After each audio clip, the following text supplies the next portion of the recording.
The Bell UH-1 is universally known as the Huey and was developed just before the Vietnam War as a utility helicopter with a single medium-powered turboshaft. The low-powered initial models were used for tactical troop transport and casualty evacuation. But weapons were soon added to these and later enlarged and uprated production models. The type still serves in large numbers.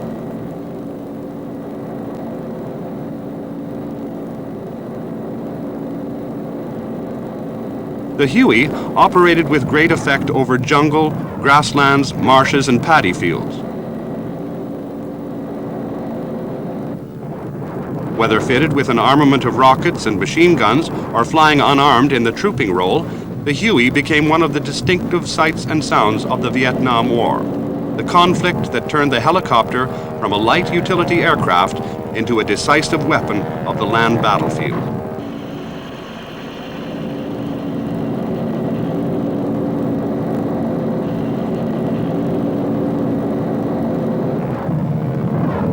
The 2.75-inch rocket packs on the fuselage sides proved to have devastating firepower in support of the ground forces delivered by unarmed Hueys.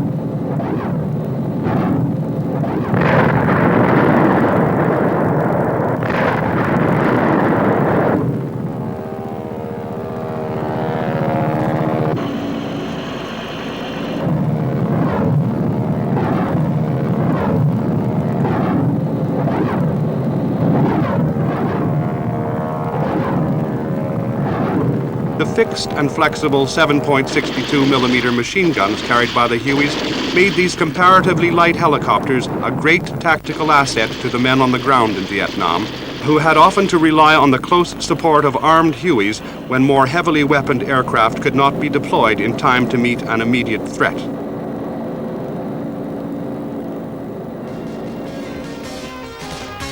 The Agusta A109A is an impressive Italian helicopter conceived in the 1970s as a multi-role civil and military type, and its dedicated military version is the A109K with fixed rather than retractable landing gear and a number of other improvements.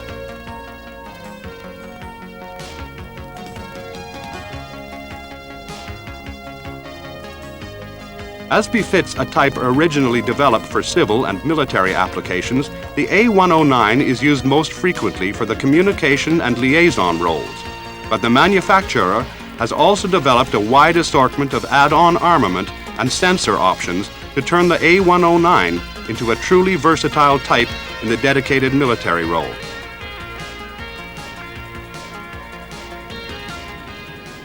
Outrigger arms on the fuselage sides can carry many different weapon types, though commonest are gun pods and rocket launchers of various types.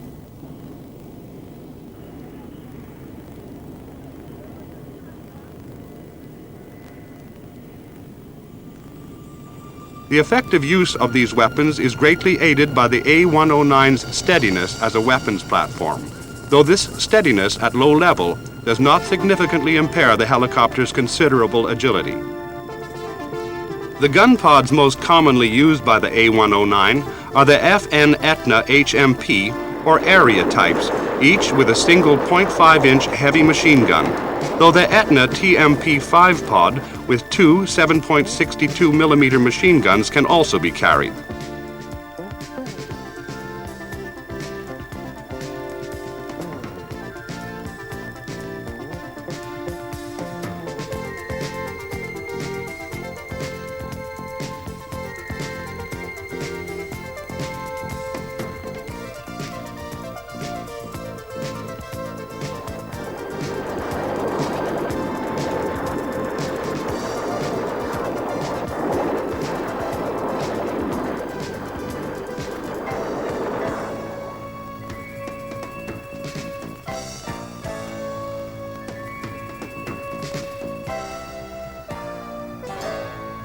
These offer the possibility of considerable fire support for ground forces over a prolonged firing run, where additional firepower can be provided by a 0.5-inch machine gun located in the port door.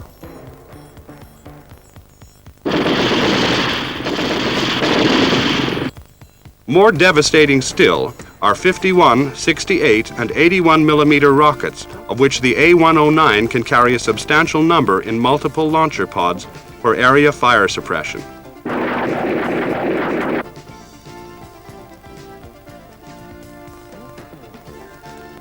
The A109 can also carry missiles guided with the aid of a roof-mounted sight, and its exterior weapons can be replenished as the helicopter is refueled, ensuring the minimum time out of combat.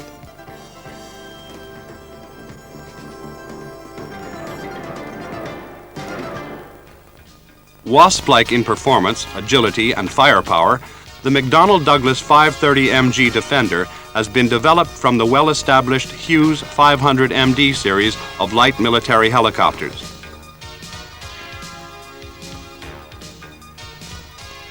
The Defender can carry a wide assortment of armament on its two outriggers, typical being pairs of Stinger air-to-air missiles, 7-tube launchers for 2.75-inch rockets, pods for 1.5-inch machine gun, pods for two 7.62 millimeter machine guns, and twin launchers for the devastating TOW anti-tank missile. Night and adverse weather capability can be ensured by the installation of a forward-looking infrared sensor in a chin turret so that the crew of two have a thermal image of the terrain and any targets below and ahead of the helicopter. Another advanced feature is the mast-mounted sight located in the optimum position above the main rotor so that the helicopter can hover behind cover with just the sight unit protruding. This is a position of maximum tactical concealment, yet allows the weapon operator full visibility through the trainable sight unit. Ground speed is irrelevant to the weapon delivery capability of the Defender, which can fire its whole range of ordnance at any speed from maximum down to the hover without significant loss of impact or accuracy.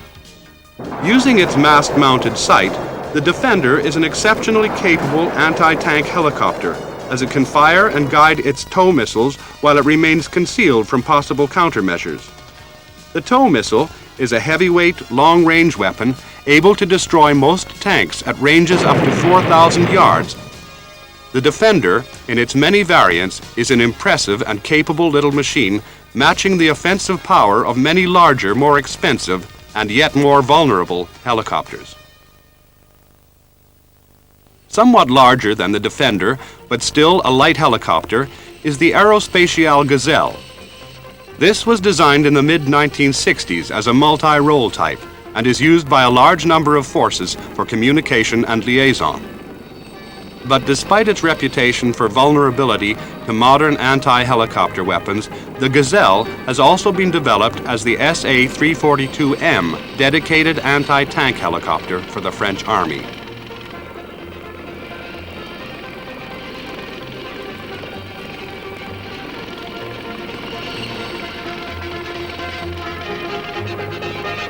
The Gazelle has speed and agility, both of these factors being essential for successful low-level operation over today's mechanized and computerized battlefield.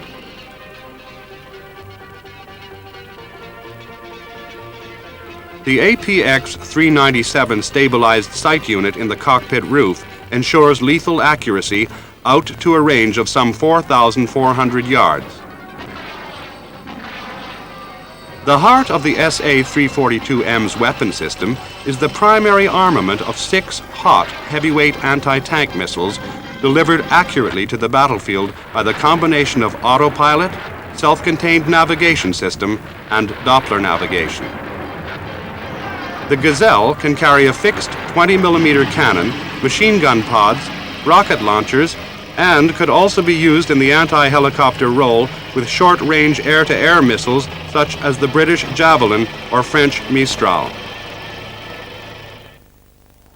The BO-105 light helicopter was designed in the 1960s mainly for the civil market, but its advanced semi-rigid rotor system and twin-engine power plant provide excellent climb and agility, so it was not surprising that the type was also adopted for military service despite its high unit cost.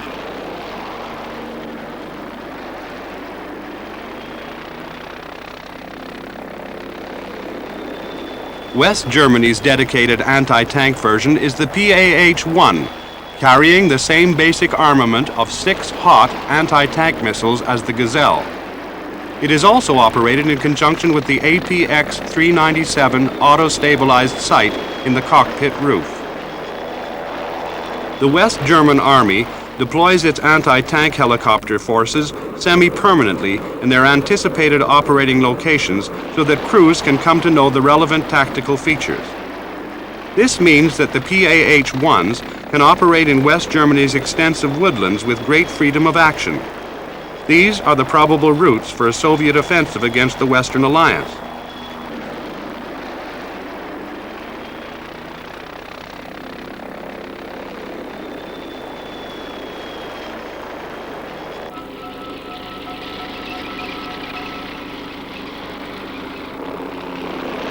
PAH-1 crews are trained to operate in small clearings and woodland gaps and can thus prepare ambush positions from which to launch long-range attacks with the heavyweight hot missile.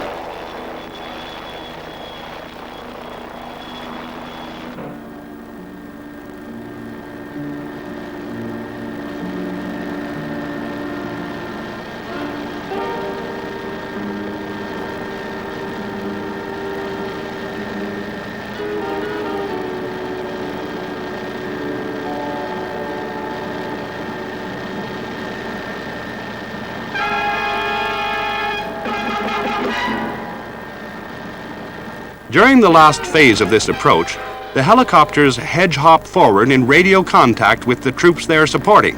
The commander checks the position of friendly forces and halts to try and get a visual sighting on the enemy. The force takes up position. Each crew is responsible for selecting its own position and target. With just the main rotor and sight raised above cover, the weapon operator can acquire the target in his stabilized optical sight and engage it before disappearing again as the target is hit.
The helicopter then moves on to another position to tackle another tank.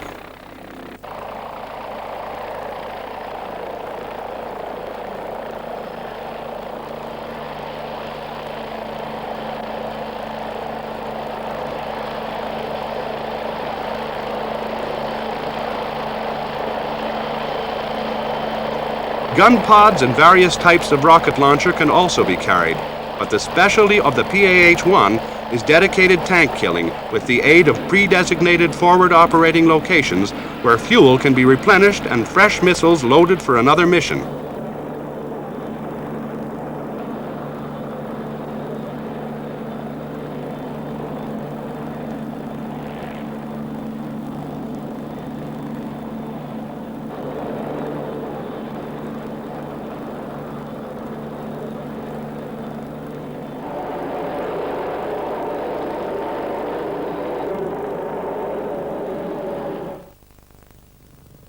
The Westland Lynx is undoubtedly the best helicopter yet developed in the UK, and is a trim machine of very high performance and agility. The basic Lynx has 2 turboshafts driving a semi-rigid main rotor and has been produced in naval and military forms. The British Army's Lynx carries 8 TOW heavyweight missiles in 2 quadruple launchers.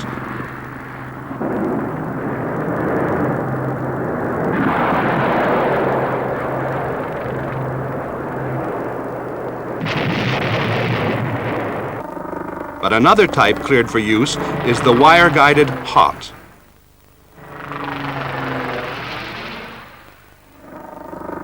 Like the PAH-1, the Lynx uses its precise handling and low-level agility for ready concealment and nap of the earth flight in the anti-tank role, especially on the Central European battlefield through which the Warsaw Pact forces might try to drive in the event of war with the NATO alliance.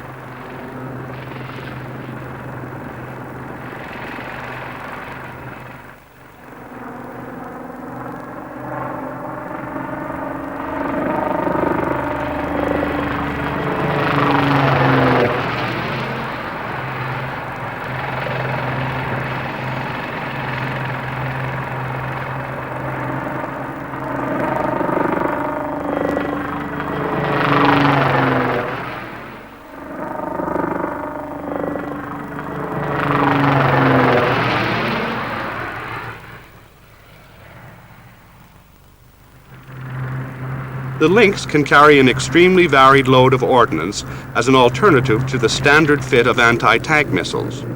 For the support of troops on the ground, the Lynx can carry door or pod-mounted machine guns in .5-inch and 7.62 millimeter calibers, or packs of 81 millimeter rockets.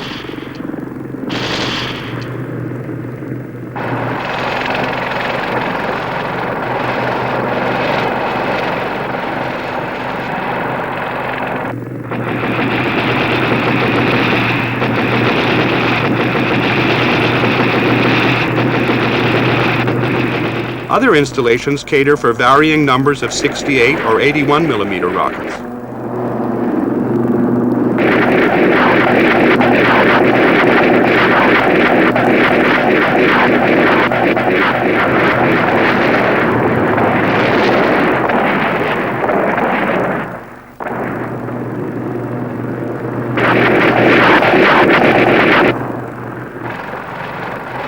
Future developments may add short-range air-to-air missiles for self-protection, or even the escort of other helicopters over the battlefield.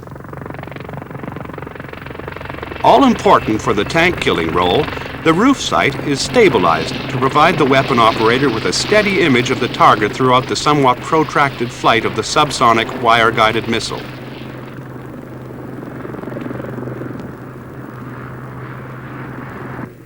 The standard sight for the TOW installation is the Hughes M65, and this already capable sight is being upgraded with full night capability. The external location of the missile tubes permits rapid replacement after a mission, either with the 8 reloads carried in the cabin or from a ground source.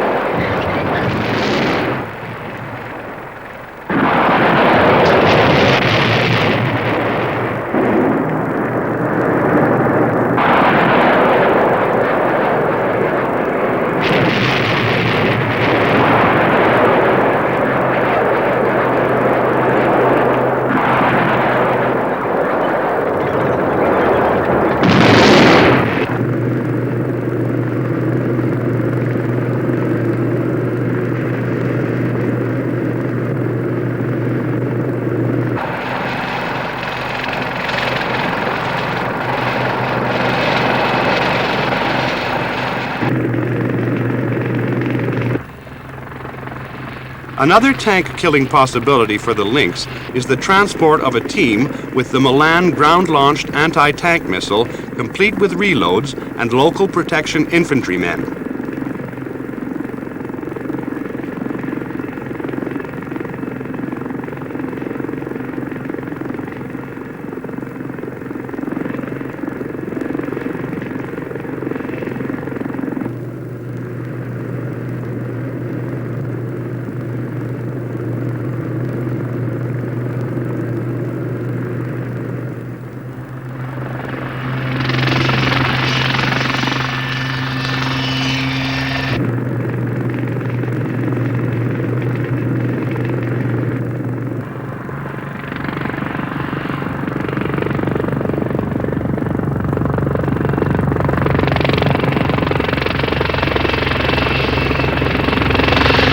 seven-man team can be landed in a tactically advantageous position and then be resupplied or evacuated by the Lynx as the situation develops.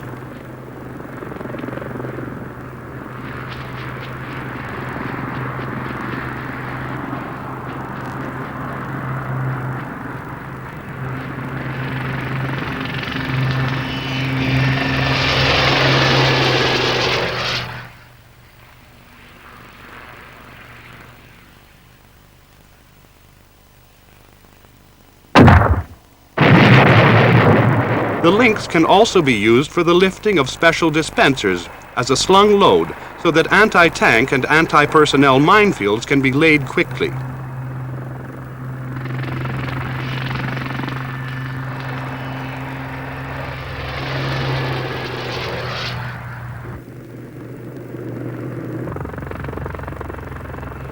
Other items of equipment that can be carried include light cross-country vehicles so that missile teams have greater mobility once landed.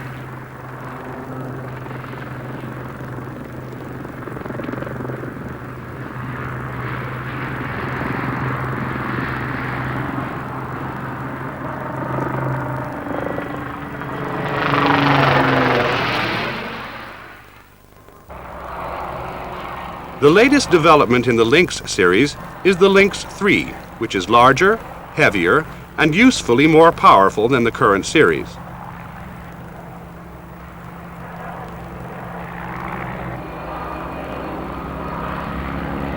The type can carry more payload than in-service models, but is designed primarily as a tank killer with a main armament of 8 or 16 Hellfire missiles. These are laser homing weapons that, once fired, steer themselves onto any vehicle illuminated by a friendly ground or air-launched laser designator.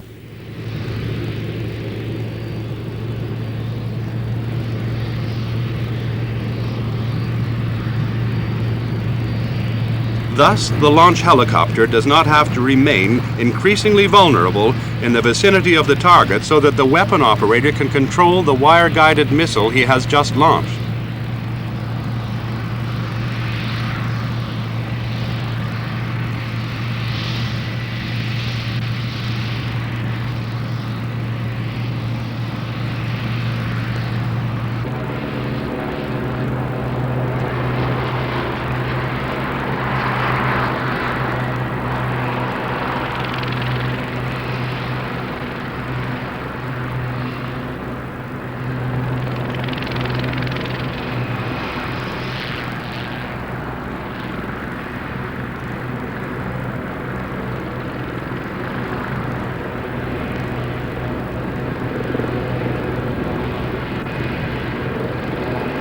If the Lynx III enters service, it could be fitted with a number of advanced sensors, as well as capable defensive items such as chaff and flare launchers, plus an infrared suppression system.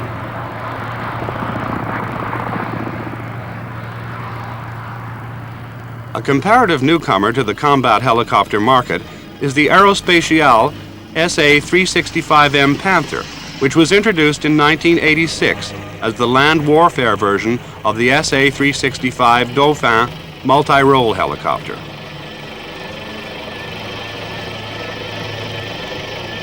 The Panther retains the twin-engine power plant of the Dauphin II variant, and for a battlefield helicopter is unusual in having retractable landing gear.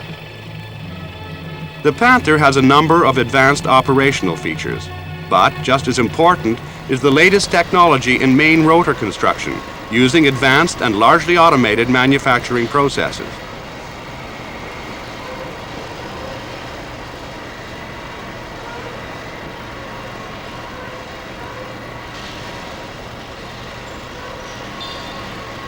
Each blade is built up on the basis of 2 carbon fiber spars with a carbon fiber skin over a sandwich filling of Nomex honeycomb.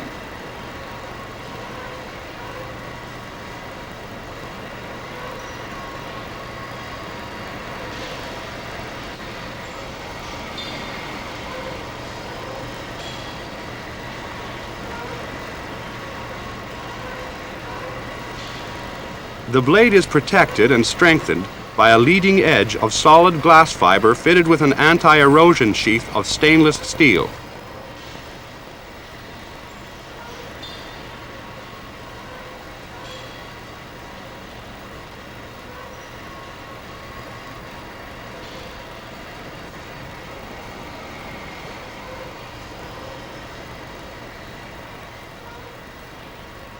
Extensive structural and dynamic testing proves the quality of the blades, which are then fitted into an advanced Starflex rotor hub. The result is a rotor system of considerable accuracy and great resistance to accidental or combat damage.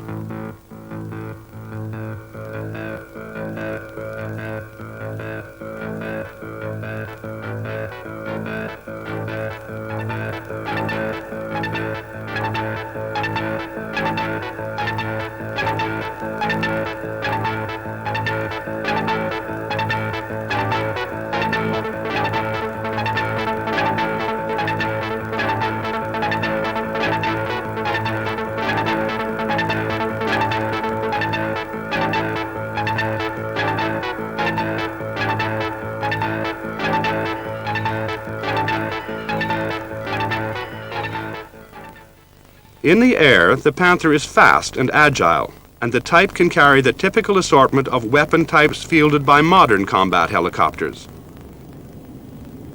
These range from fuselage-mounted cannon pods, via machine gun pods and rocket launchers, to anti-tank weapons such as 8 hot and tow missiles used with roof-mounted sights such as the APX-397 series, and perhaps in the future, self-defense or escort missiles such as the Matra Mistral air-to-air type.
Like the Lynx, the Panther has a capacious fuselage, which offers itself for the tactical transport and missile team roles when the helicopter is not being used as a dedicated weapons platform.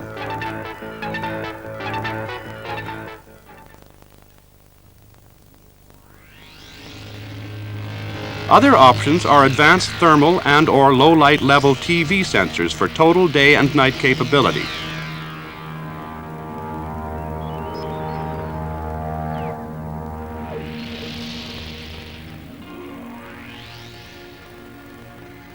Designed in the 1970s with the Italian Army in mind, the Agusta A129 Mangusta is Europe's first custom-designed anti-tank helicopter.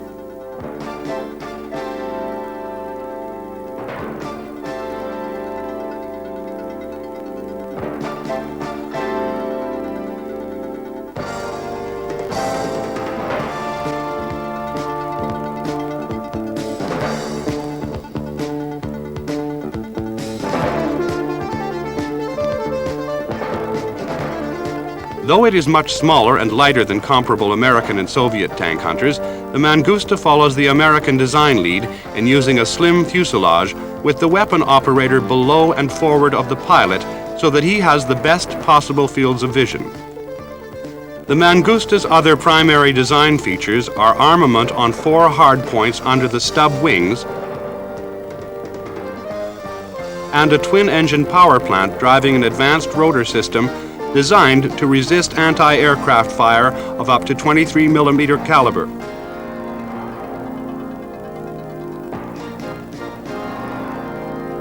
The fuselage was designed with easy maintenance in mind, and redundancy combines with protection to reduce the A129's vulnerability to ground fire. Current Mangustas have their sensor systems in the nose, and these comprise a pilot's night vision system and a weapon operator's tow sight with additional thermal imager. Such a location may make aerodynamic sense, but is tactically senseless, as use of the sensors means that virtually the whole helicopter has to be raised above cover. It is likely, therefore, that the sensors will be relocated to a mast-mounted site already tested on prototype helicopters. The primary anti-tank missile used by the A129 is the TOW long-range missile. The Mangusta can carry 8 of these powerful weapons, though other possibilities are 8 hot, wire-guided, or 6 Hellfire laser homing missiles, all carried on the outer hardpoints. The inner hardpoints generally carry cannon or machine gun pods and rocket launchers, though short-range air-to-air missiles are a possibility in years to come.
The Mangusta is easy to maintain in the field, and great thought is being given to a possible Mark II version produced in collaboration with some of Italy's European NATO partners, probably with far greater power, plus a later generation of sensors and weapons to make optimum use of the A129's undoubted performance and agility.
The Sikorsky UH-60 Blackhawk was planned from the late 1960s as an eventual replacement for the Bell UH-1 Huey series.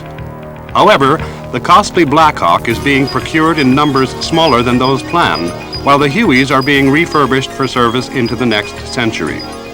Nevertheless, the Blackhawk is rapidly becoming the U.S. Army's premier tactical transport.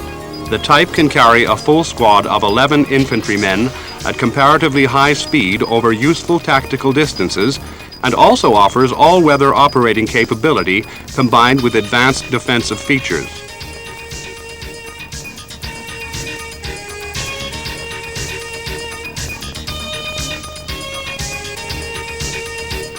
The Blackhawk is also able to operate effectively in all climatic and geographical situations in which the U.S. Army is likely to operate, thanks to the power and versatility of its specially developed General Electric T700 turboshafts.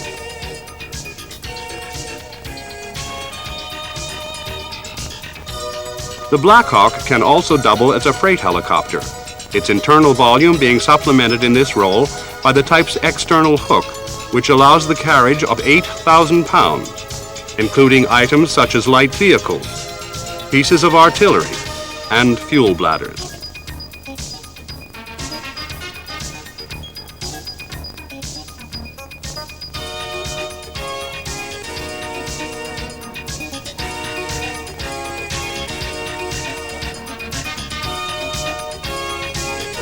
The Black Hawk is designed for fast, low-level operations over the battlefield, and therefore sports a number of defensive features such as a radar warning receiver, a chaff and flare dispenser, and infrared countermeasures.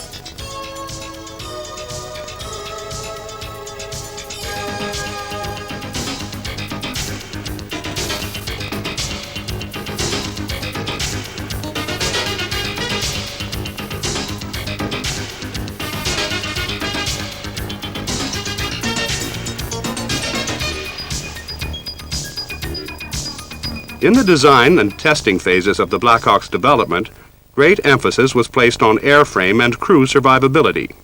The airframe and fuel system were thus designed to be capable of sustaining fairly high velocity impact with the ground, and vital systems and structures were produced with ballistic tolerance to machine gun and even light cannon fire.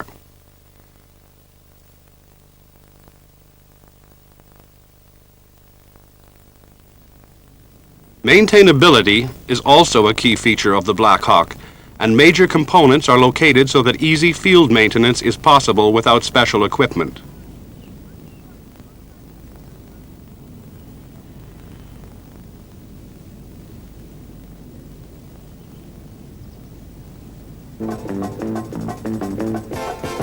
Also used by the U.S. Army is the EH-60A electronic warfare model. This has the ALQ-151 Quick Fix 2 system for the interception, monitoring, and jamming of the enemy's battlefield communications. This important variant is readily identifiable by its extra antenna, which include a retractable whip under the fuselage.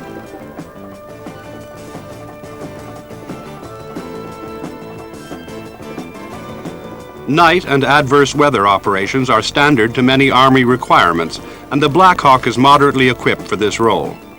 The HH-60A Combat Search and Rescue variant is better equipped, however, with Doppler navigation and inertial navigation system, night vision goggles, and forward-looking infrared displaying a thermal image on the cockpit multifunction displays.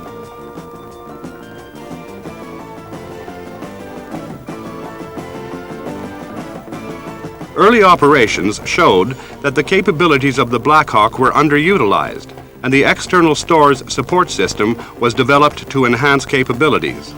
This ESSS comprises a pair of strut-braced wings that can be fitted in the field without undue difficulty. These wings have 4 hardpoints able to carry drop tanks and a useful assortment of weapons.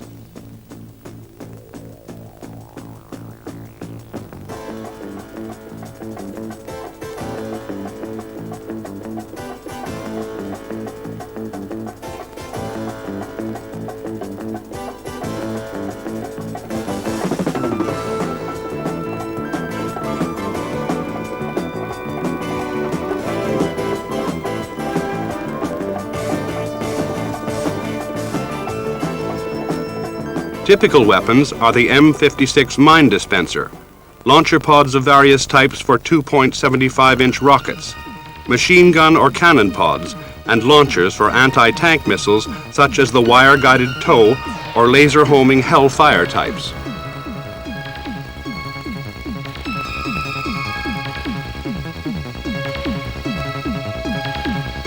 The 4 M56 dispensers are a particularly important tactical load and allow the Black Hawk to lay a 250,000 square foot minefield in a single operation.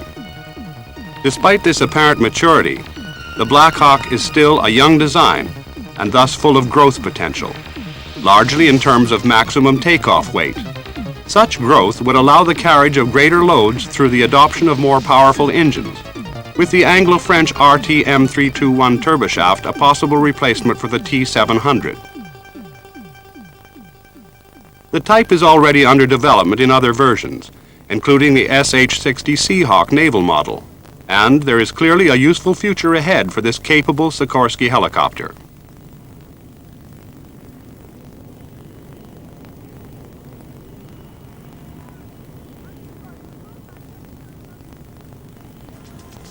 The Sikorsky S-76 was designed largely for the civil market, but such has been the success of this design in terms of performance and range with a substantial payload that the company has funded the development of the H-76 Eagle military derivative. The type uses some of the technology from the UH-60 Blackhawk and can readily be developed for a number of applications. As a utility transport, the Eagle can carry 11 troops or be used for casualty evacuation.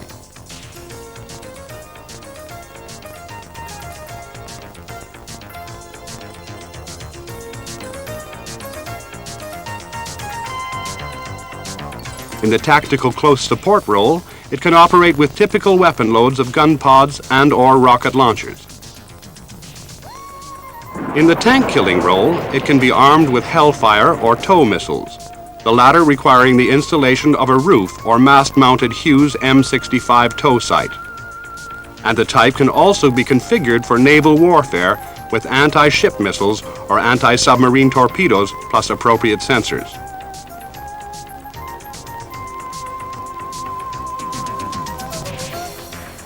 Great emphasis has been placed on survivability. The structure and occupants are therefore protected by special armor and structural features. Systems redundancy is built into the helicopter, and items such as crash-worthy fuel tanks feature highly in Sikorsky's promotion of this attractive and most capable machine.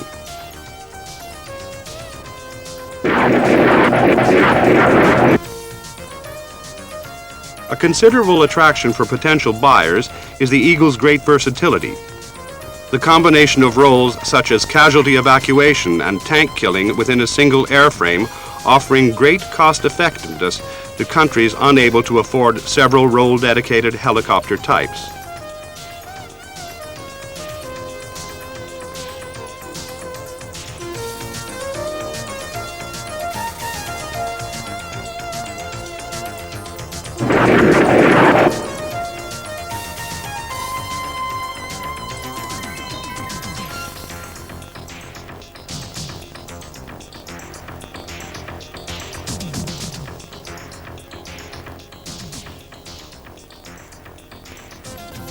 Early experience in Vietnam persuaded the U.S. Army that the UH-1 needed an escort, and here Bell stepped in with the company-funded Model 209 gunship development of the Huey.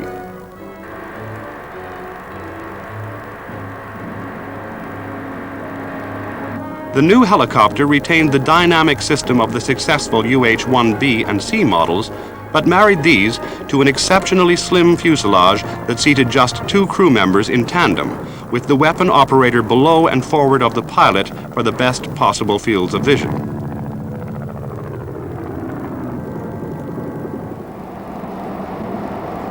The Huey Cobra was rushed into production and service, and the helicopters were delivered to Vietnam on small transports for local assembly and rapid delivery to operational units.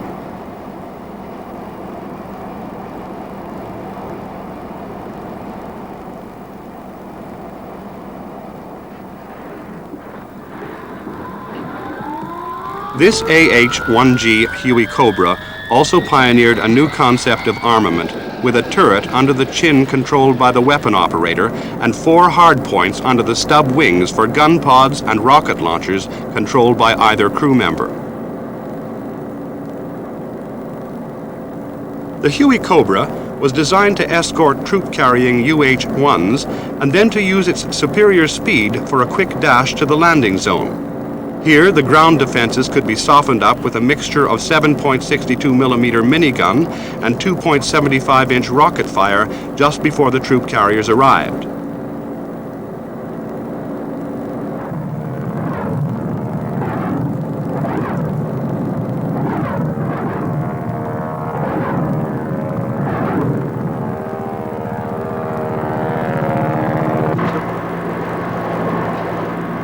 The Huey Cobra proved itself more survivable than the basic troop carrier, for its combination of performance and small size, offered the Communist forces a minimal target.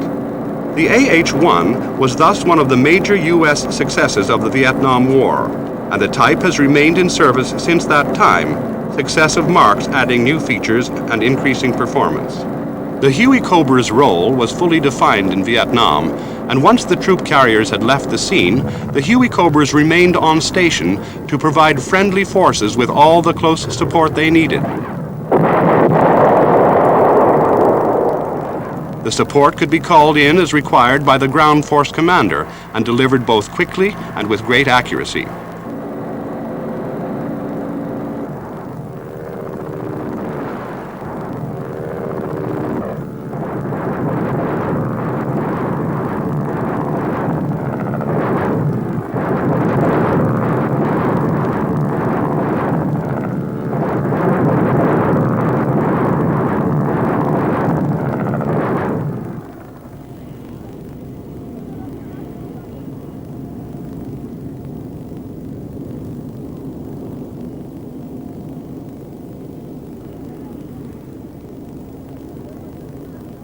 By using established technology, the Huey Cobra is a simply maintained helicopter.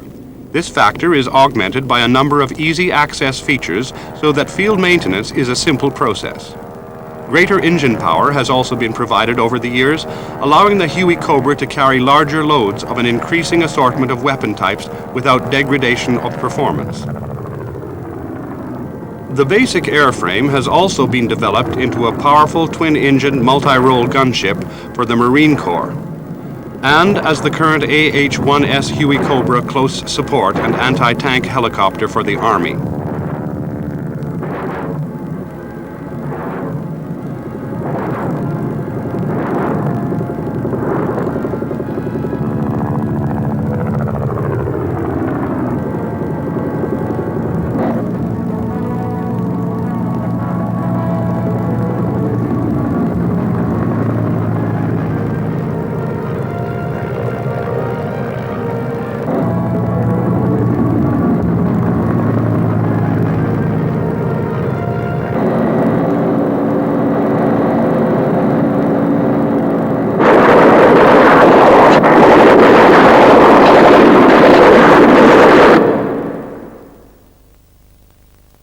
Over the years, the armament fit has been greatly improved. The underwing hardpoints can carry items such as the M35 kit with a 6-barrel 20mm cannon plus 1,000 rounds of ammunition.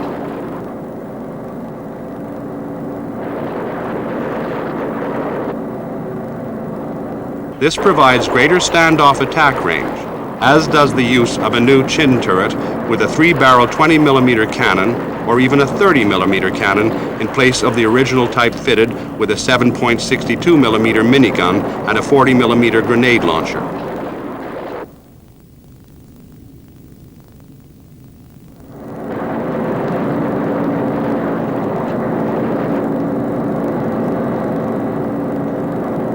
In the area attack role, the Huey Cobra's most important weapon is the 2.75-inch rocket, and a full complement of these devastating high-velocity weapons has the same effect as a 38-gun howitzer barrage.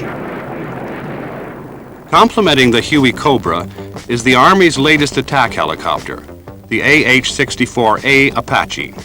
This was developed by Hughes, now a part of the McDonnell Douglas Company.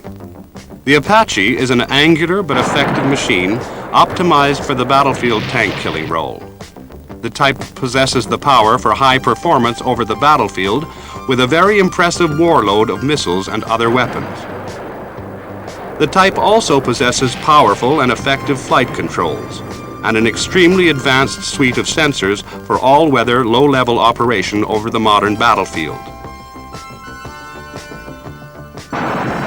Here, too, the Apache is aided by a state-of-the-art fire control system for use with the fearsome primary armament.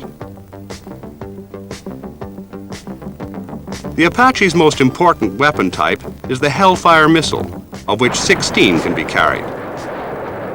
This is a long-range fire-and-forget weapon that homes automatically onto a target designated by a friendly laser. Apart from its range of more than 6,500 yards, the Hellfire is notable for its large warhead, which is thought capable of defeating the armor of all current tanks.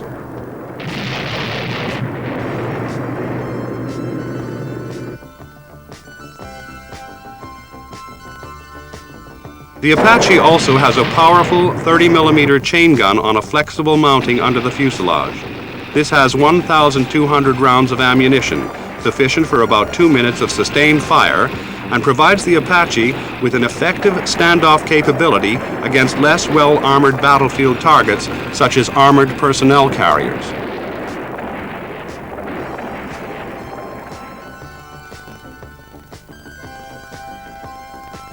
Area attack is also possible with 2.75-inch rockets, of which some 76 can be carried in place of the quadruple Hellfire installations.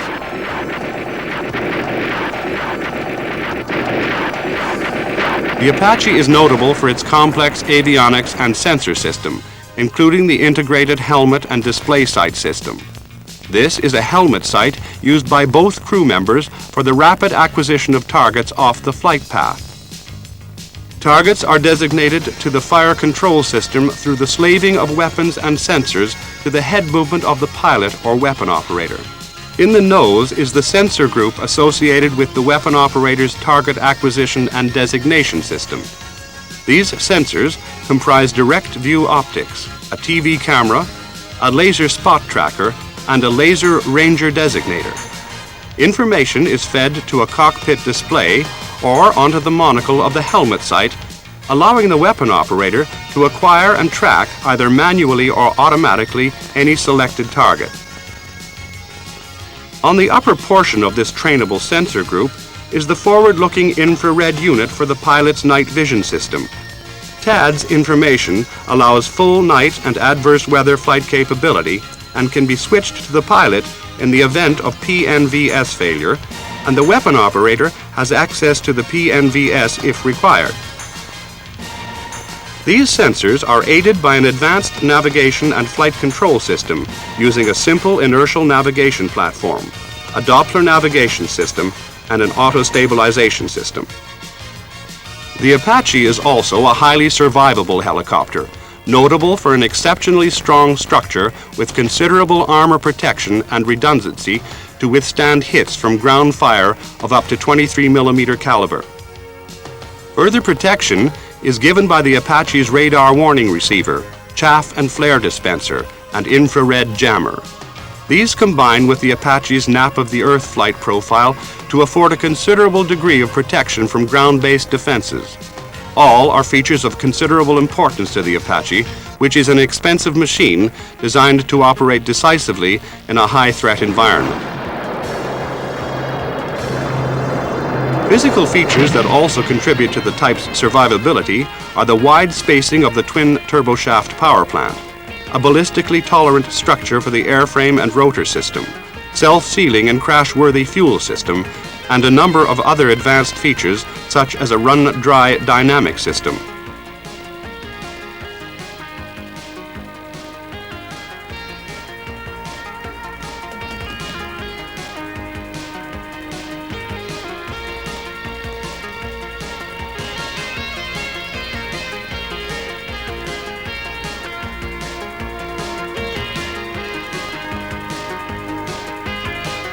All these factors were fully evaluated and proved during the Apache's protracted development, and the result is a capable helicopter which is nonetheless fairly simple to maintain in the field. Major items are readily accessible by means of low height or inbuilt platforms.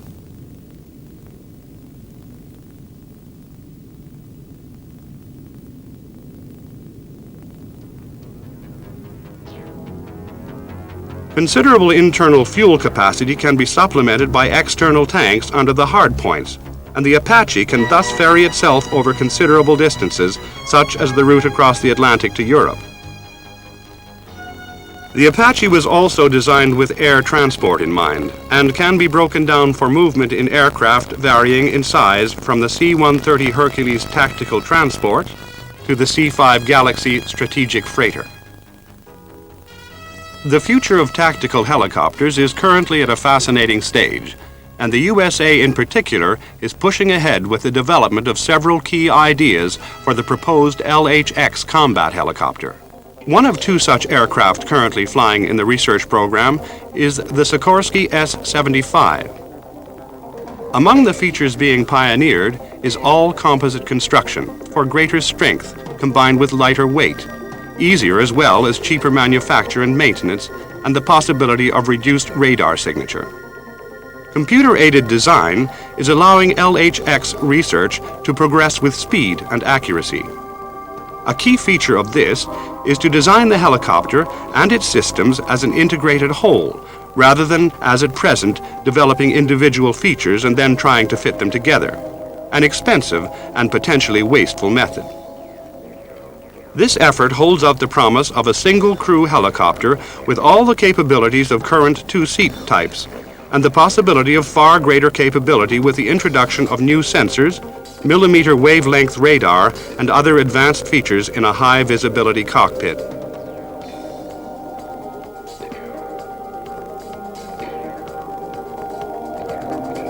Such a cockpit is being pioneered by Sikorsky in its Shadow research helicopter.